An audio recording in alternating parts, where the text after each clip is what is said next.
Witamy Was w naszym kolejnym filmie z cyklu Wiking i Wilkołak w podróży. Podczas kilku następnych odcinków będziemy odkrywać Turcję i polecać warte odwiedzenia miejsca dostępne w Alani i Side. Przygotowaliśmy dla Was wodospad, piękne jaskinie, białe skały i wapienne tarasy. Teraz jednak zapraszamy na zwiedzanie twierdzy w Alani.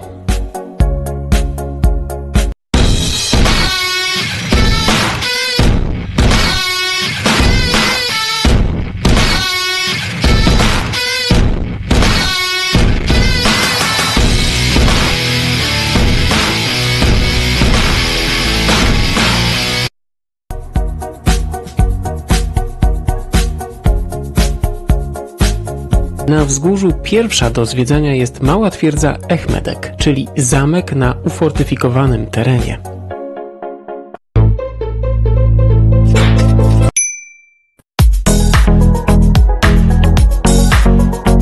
Twierdza została zbudowana przez Seldżuków w 1226 roku i od tamtego czasu do początku XX wieku pełniła funkcję wojskowych koszar.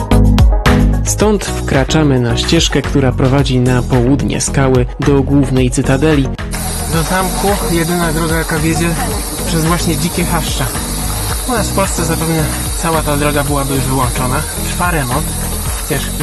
No jak widać, turyści przechodzą dziką trasą i nikt nie krzyczy. Trzeba się zapytać, gdzie jest wejście, bo chyba zgubiliśmy drogę.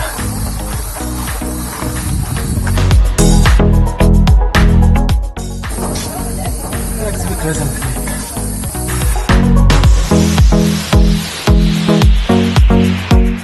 Wygląda na to, że nie tylko my byliśmy zagubieni.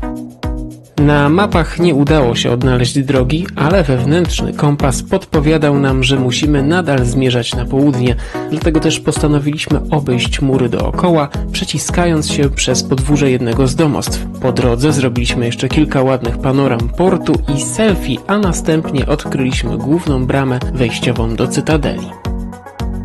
Jesteśmy wewnątrz cytadeli. Jest to taki duży, otoczony murem kompleks budynków. Jest tutaj kościół chrześcijański i główna brama wejściowa, którą wcześniej spróbowaliśmy sforsować, ale była zamknięta. Idziemy zobaczyć. Cytadela to dziś tylko odtworzone mury i pozostałości po dawnych budynkach. Są to m.in. cysterny na wodę, fundamenty koszar i pozostałości pałacu sułtańskiego. Paradoksalnie najlepiej zachowany jest mały kościółek świętego Jerzego z okresu bizantyjskiego.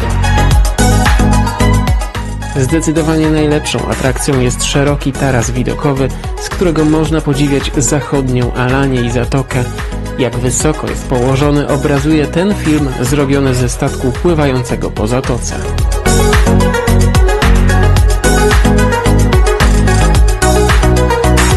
Zwiedzanie twierdzy to strzał w dziesiątkę. Mimo prawie 800 lat od wybudowania, fortyfikacje nadal fascynują i budzą szacunek, przypominając o dawnej potędze Imperium Osmańskiego. Opuszczając cytadelę, najlepiej skierować się do portu w Alani, dokąd prowadzi samochodowa droga z szerokim chodnikiem dla pieszych. Jest to w rzeczywistości pochylony taras widokowy, który ciągnie się przez prawie pół kilometra. Po drodze możemy obserwować port oraz wschodnią część miasta z górami Taurus w tle.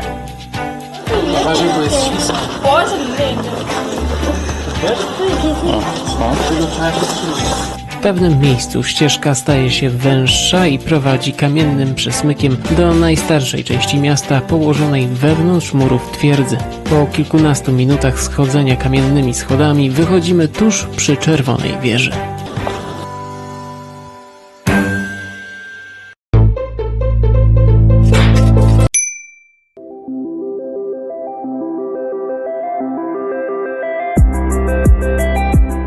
Ta budowla powstała w pierwszej połowie XIII wieku w celu kontroli portu i ochrony budowanej stoczni. Posiada 5 kondygnacji, z których można obserwować okolice.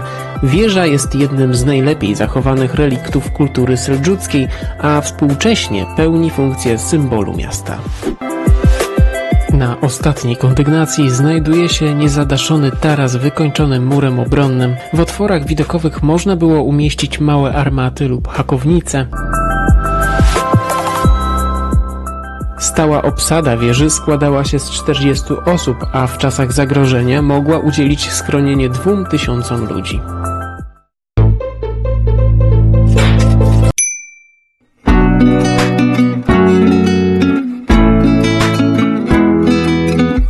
Stocznia powstała rok po wybudowaniu wieży. Dziś są to jedynie pozostałości dawnego kompleksu. Budowano tu statki handlowe i okręty wojenne. Stocznia stała się symbolem zaślubin, imperium z morzem, a wkrótce również symbolem dominacji Turków na morzu. Z uwagi na odległość od wieży i portu jest często pomijana przez turystów. Tymczasem po renowacji budynek zyskał nowe życie. Wystawa opowiada historię sztuki budowy statków i nawigacji morskiej. Znajdziemy tutaj m.in. salę kartograficzną z mapą gwiazd, a w jednym z doków ekspozycję narzędzi do budowy łodzi. W doku obok znajduje się naturalnej wielkości szkielet statku handlowego o długości 15 metrów.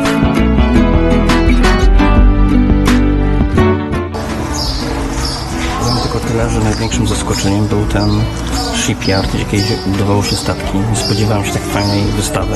Odtworzone statki, ich szkielety. Możemy to wszystko zobaczyć, jak to wyglądało kiedyś. Super. Kawałek dalej wyjście na falochron nazywane Molo.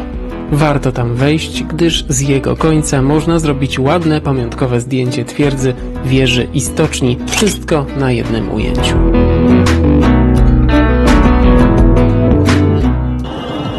Jakaś puenta? Puenta jest taka, że tu mamy pewną pogodę.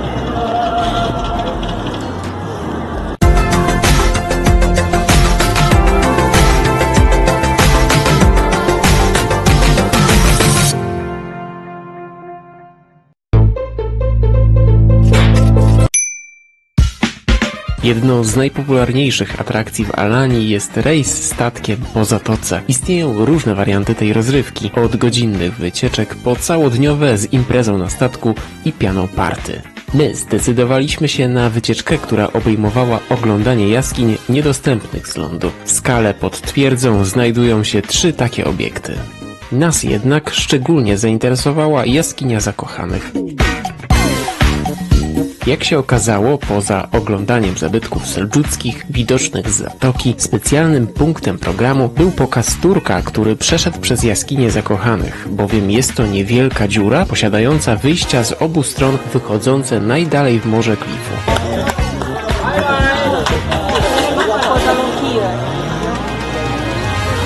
Jej długość to zaledwie 75 metrów, a rozmiar jest nieregularny i w jednym miejscu jest tak wąski, że trzeba przejść na kolanach. Legenda mówi, że w starożytności przez długi czas ukrywali się w niej młodzi kochankowie, których rodziny nie zgadzały się na zaślubiny swoich latorośli. Druga, bardziej współczesna, dotyczy lat 60. XX wieku, gdy ukrywali się tutaj poszukiwani przez policję kochankowie. Spędzili w niej podobno aż 3 miesiące. Wyjścia po obu stronach znajdują się na wysokości około 8 metrów, skąd można wykonać spektakularny skok do wody. Pogoda jak zwykle dopisała, a wycieczka statkiem okazała się strzałem w dziesiątkę. Godzina, którą spędziliśmy na wodzie, wystarczyła, aby przyjrzeć się miastu z innej strony. Zasubskrybujcie kanał, włączcie dzwonek, aby nie przegapić żadnego nowego filmu. Do zobaczenia!